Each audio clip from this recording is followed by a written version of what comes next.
Ladies and gentlemen, welcome to the Catholic Citizen. My name is Peter Range. It's great to have you with us this week. We apologize if you're trying to watch the show live for any technical difficulties we were having just getting the show up and running. But nonetheless, it's great to have you with us now, where I'm going to talk about what Nancy Pelosi, the traditional Latin Mass, and the transgender issue have in common, which is absolutely nothing. But we're going to talk about all three right here on the Catholic Citizen in just 1 second.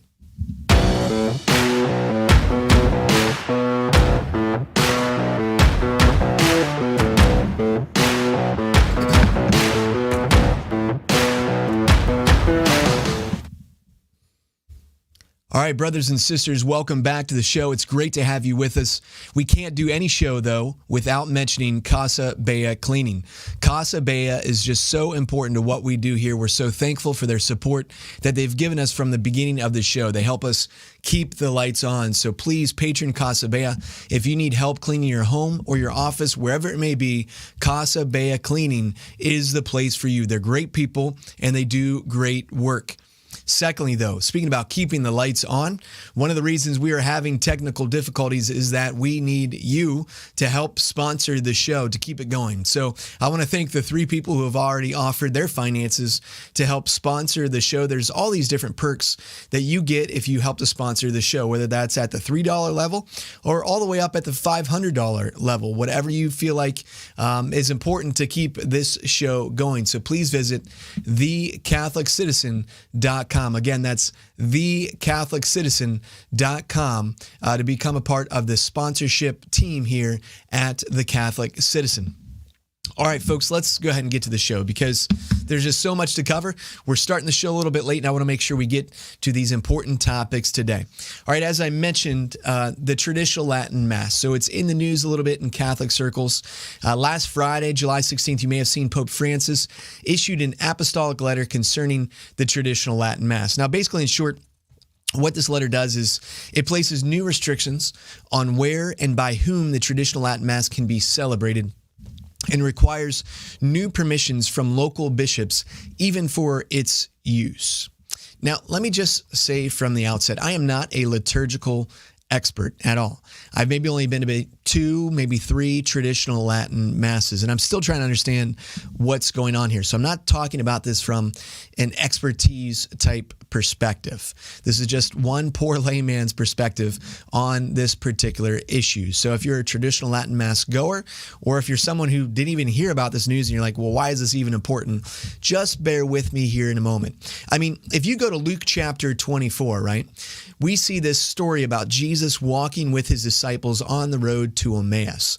And in that story, Jesus opens up the scriptures. He explains the scriptures, and then he breaks the bread. And while breaking the bread, he disappears, but yet the bread remains. It is the blueprint, if you will, of the Mass. It's what we've been celebrating for 2,000 years. So the Mass itself has not changed and will not change. But the particular rites and the way that we celebrate the Mass and we approach the Mass, that's at what is kind of at issue here a little bit. So you have in the church many rites, and the traditional Latin Mass is something that was in existence in the church from very early on, all the way up until Vatican II, when the church moved to using more of the vernacular language, the language of the local people in the liturgy. Now, some great things came of that, and also some negative things came of that. So you have this struggle right now in our church where some people are drawn more back to the traditional Latin Mass, while others, again, don't even know what it is. But let me just make a few points about this issue. Number one, to the average Catholic, and when I say average Catholic, I don't always have the most positive connotation in my mind, unfortunately. I mean, I'm talking about the Catholic that, goes to Mass every once in a while. I mean, that's what we know about the average Catholic. Those who have been baptized, they don't necessarily believe in the real presence of the Eucharist. So to the average Catholic, this letter won't mean much. It should, but it doesn't. It only serves right now of fitting into the already existing narrative that Pope Francis is clamping down on conservatives. So says the New York Times in their article about this particular move. Now, it very well may be, but here's my second thought with this. It seems to me that this is an attempt to fix an issue which doesn't actually exist at all. Pope Francis talks about division here, and in the letter and in the language surrounding this, it's kind of harsh language. So coming from the Pope who's talking about walking with people, whether they're struggling with, gender identity issues, whatever it may be, there's always this compassion used. But when it comes to talking about traditional Latin Mass goers, it's like hitting them over the stick with the staff. But nonetheless, in all the encounters I've had with those who attend the traditional Latin Mass, all of encounters people who love the faith. They love the faith. And yes, I know there's probably some in there in the traditional Latin Mass that just outright reject Vatican II. I haven't met them, but I'm sure there is. Some of the vitriol that's coming from some of the websites of individuals who are involved in traditional Latin, not helping their cause. But that's a very small minority. Okay, most traditional Latin Mass goers that I've talked to are they're very upset. They're disheartened. They're hurt by this particular decision, to say the least. But they're not bashing anybody. But a lot of people, they go to this Mass because maybe their parents insist on it, whatever it may be. But, there's plenty of people who go to the Novus Ordo, or what I'll call, just for the layman's terms, the normal Mass, the Mass that we're used to. There's plenty of people who go to that Mass that don't even know what Vatican II is, let alone understand its implications. And there are people who go to that Mass because their parents making them go to that Mass too. So, third point, the question here for me is, what are the fruits? What are the fruits of those who go to the traditional Latin Mass? And again, I'm not one of them. And what are the fruits of the average Catholic who go to the Novus Ordo, who go to the normal Mass that we know? All right, well, here are the fruits that I've seen from those who go to traditional Latin Mass. Number one, they typically have really large families. They typically have lots of babies. They typically don't follow the culture when it comes to their contraceptive mindset of kids are about us and I want to have 2 kids, so I'm just going to have 2 kids. They seem to follow the scriptures when it comes to God's command to say, be fruitful and multiply. Number 2, they seem to be people who accept, follow, live, and teach what the church actually teaches. Something that I don't always encounter with those individuals who are identifying as Catholic, going to the normal Catholic Mass. They are people who believe wholeheartedly in the presence, the true presence of Jesus Christ in the Eucharist. In a time in our church where the majority of individuals who go to normal Mass don't believe in the presence of Jesus Christ in the Eucharist, the traditional Latin Mass goers who are there, seems to be no doubt in the reverence that I see them pay to the Eucharist. Another fruit. And look, they're not all saints, but if you ask me who's more likely to know their faith and reverently revere the source and summit of our faith, the traditional Latin Mass attendee or the average Catholic? And again, my limited experience, I'll go with the people who are still falling to their knees when they approach the altar to receive Jesus Christ in the Eucharist. Powerful, powerful experience to go and fall on your knees to receive the Lord and Savior, Jesus Christ, in the Eucharist. And every traditional Latin Mass that I've attended, and from what I understand, that's what you do. You fall to your knees before the King of Grace. In the normal Mass we attend, do you see the reverence, even sometimes from priests and deacons, when it comes to handling the Eucharist? There is this casuality about it. Just bread. I'm just tossing it around here a little bit. Like I've mentioned on the show before, there are some amazing priests like Father Kishore at St. Rose. After the distribution of communion is finished, he takes the Eucharist and he holds it above his head as he walks it back to the tabernacle. And there's something special here. So there are priests, praise God, a majority probably in our diocese, for example, that revere the Eucharist. But there are priests in our diocese that just treat it like, well, this is just a part of what we're doing here. One final point here. And I take this directly from an article that's posted by Father Albert Betts, just ordained. Congratulations, Father Albert.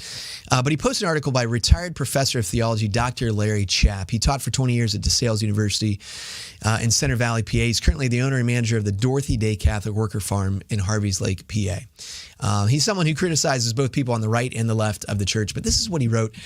And I'm going to read this at length because I think this is pointing to a broader point that we're missing in the discussion because, again, to the outside world, they're like, the Catholics are fighting about the traditional Latin Mass and the Novus Ordo. Like, they don't even know what we're talking about. I don't even know what we're talking about.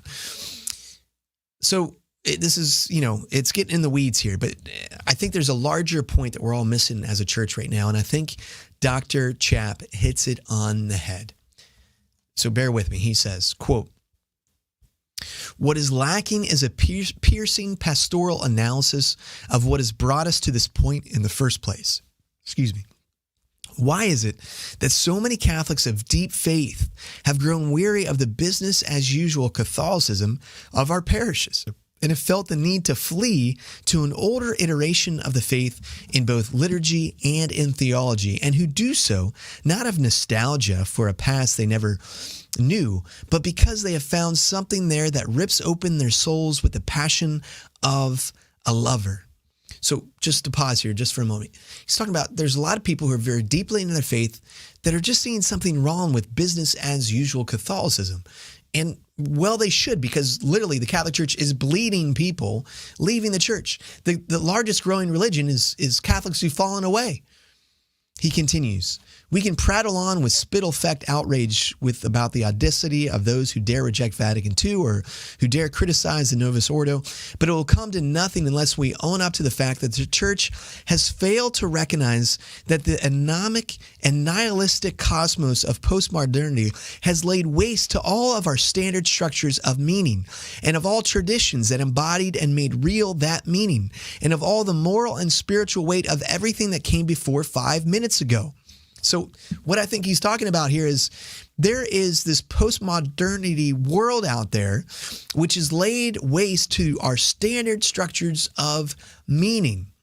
Even today in our culture, we can't even tell you what it means to be male and female anymore. Any structures of meaning that we had, the understanding that our rights come from God, all of this is disappearing before our very eyes. And so people are grasping for what is real. He continues, "The church has failed to even notice and therefore to acknowledge that modern Catholics in the West are drowning with a slow gurgling death in the chaotic waters of modernity's hegemonic enchantments. That we live in a collective of concupiscence that enslaves us to the morbid regime of death and the allure of immorality through pleasure." So again, succinctly describing our modern culture. We are enslaved to pleasure in our culture. Think about, everything from, our homes and our sofas and our couches and our electric warmed seats. We crave comfort and pleasure in our culture. Think about the pornography industry, which is just $1 billion industry in this country. Our fear of death, our fear of any type of pain, our over-reliance upon drugs in our nation. He continues, "The church has failed to recognize that all the ultimates have been killed as effective realities by the mammon and Moloch of modernity and have been replaced with an endless panoply of penultimate counterfeits. The church has failed to recognize the abyss that Ratzinger outlines." He's talking about a quote of Pope Benedict, a little bit early in his article. "But this abyss that outlines, which has now been opened up below us, into which we feel inexorably drawn as we flail our arms about desperately, trying to grasp hold of something, anything, solid."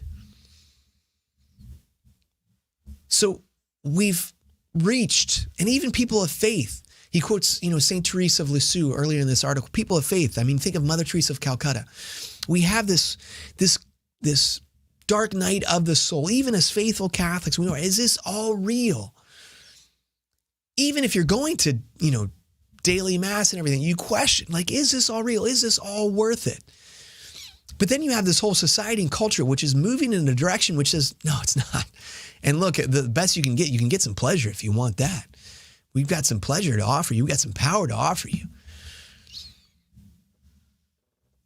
This moves us to our second story here of the show, just real quick, to cover how humanity is going mad and why the church is losing her faith.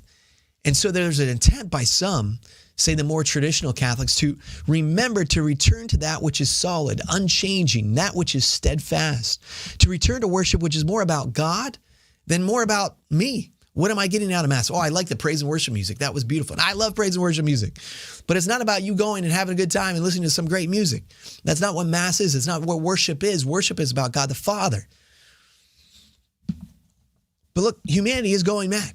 We've pushed God to the horizons, and we're just making up stuff as a culture. So we are in this world of madness, which the church refuses to call out and said, this is mad over here. We must reject it. All we hear is we must love and tolerate everything.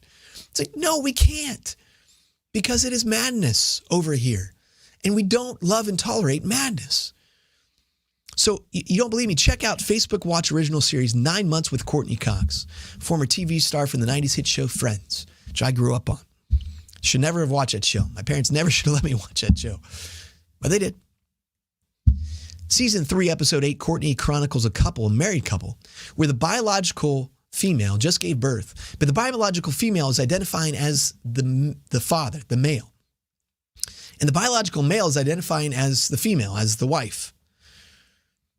And in this particular relationship, just having a child, guess whose breasts the child is attempting to nurse at? The biological male's breasts, who's identifying as the female as the mother. Now, the biological male breast, as we know, is not producing milk. So this poor baby, and they're talking about it in this series, is not getting the nutrients it needs because it's attempting to milk from the father's breast. And they're talking about how difficult this is. And the baby's, well, it's latching here, it's not latching there. We have gone mad. This is child abuse. They're taking a little baby. They're placing the baby on the man's breast. And the baby's not getting any milk, any sustenance. And we're chronicling it on TV, on Facebook, as if this is normal. And if dare we call this out as madness, we're the ones called the bigots. We're the ones called crazy.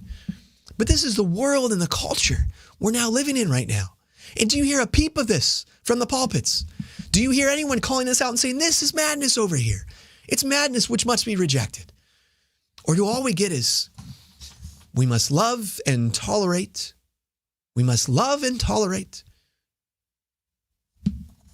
Yes, we love every person, but we cannot tolerate every idea. We don't tolerate child abuse. But that's exactly what we're doing in our culture today. But why else are Catholics grasping for some tradition? Again, I'm not a traditional Latin Mass goer, but why are some Catholics grasping at tradition? Something stable a little bit.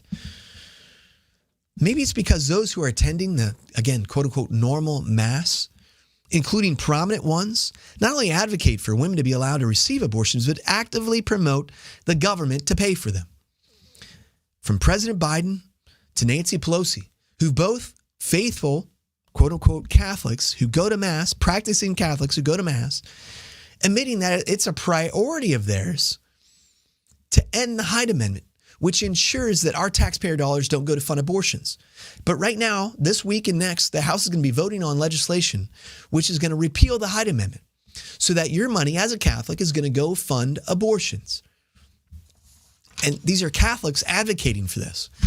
Pelosi, in fact, in her press conference just yesterday, when she was pushed on this by an EWTN reporter, says this. She quotes her Catholic faith in response to the question. A devout Catholic and a mother of 5 and 6 years, I feel that God blessed my husband and me with our beautiful family, 5 children in 6 years, almost to the day. She continues, it's not up to me to dictate that that's what other people should do. And the funding of abortion and Medicaid, it's an issue of fairness and justice for poor women in our country. Now, never mind the ridiculous statement that because she's a Catholic and had 5 children, that gives her the right to advocate for other children or other moms to kill their poor kids. Never mind that absolutely ridiculous statement. But this is the fruits of the church, which has gone along with the culture. They have produced, this church, which has gone along with the culture, have produced some of the culture's leading advocates of the culture of death. Let me say that again.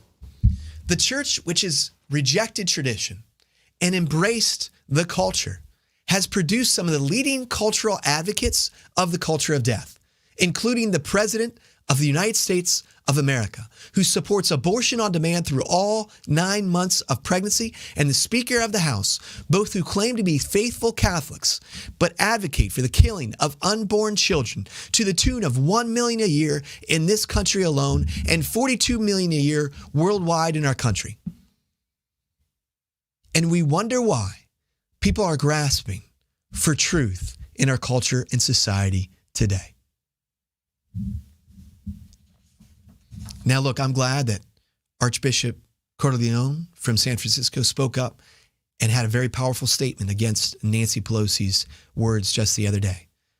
But statements are no longer enough. Action is required. These Catholics who are professing the faith need to be excommunicated publicly. And I don't care about the rules and regulations that say, yes, well, they're automatically this or that. Say it. If this is what the church believes, say it and say it loud and say it proud. For the sake of their souls that you are seeking to save as their bishops, whether it's Marcy Kaptur here in the Diocese of Toledo, whether it's Nancy Pelosi in San Francisco, whether it's in the Archdiocese of Washington, President Biden. It's time to say it. They cannot be a faithful Catholic and advocate for the death of innocent children.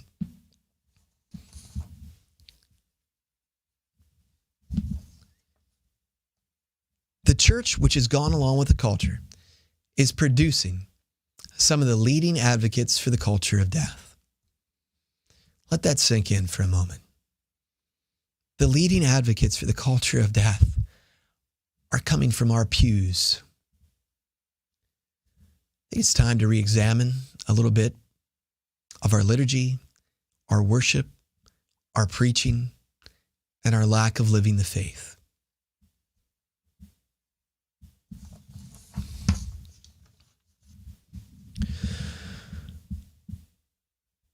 Let me just end with this. Mary Magdalene was a great sinner, battled great evil in her life. She encountered Christ, and she became a faithful disciple of the Lord. Such a faithful disciple, in fact, that when Jesus' closest friends, closest apostles, all but one left him at the cross, all but John, another disciple was there. Mary, of course, Christ's mother, and Mary Magdalene to the foot of the cross. Knowing her great sin, her great battles and struggles with evil, how could she abandon the Lord? How could she go anywhere else? So how can we? We must stay in the church. We must stay with the Lord. We must reform her by staying close to him and giving him all that we have, becoming the saints of the 21st century. Because the Lord needs us to be saints, and that's the only thing that's going to reform our church, is you and me becoming the saints we've been called to be. And maybe, just maybe then, as Mary was chosen then to be the evangelist to the evangelists, the first to see Christ resurrected, to run and tell the apostles then, I have seen the Lord. We, when we see the Lord coming, can announce to this world, wake up, be prepared. The Lord is coming again. We'll see you next week on The Catholic Citizen.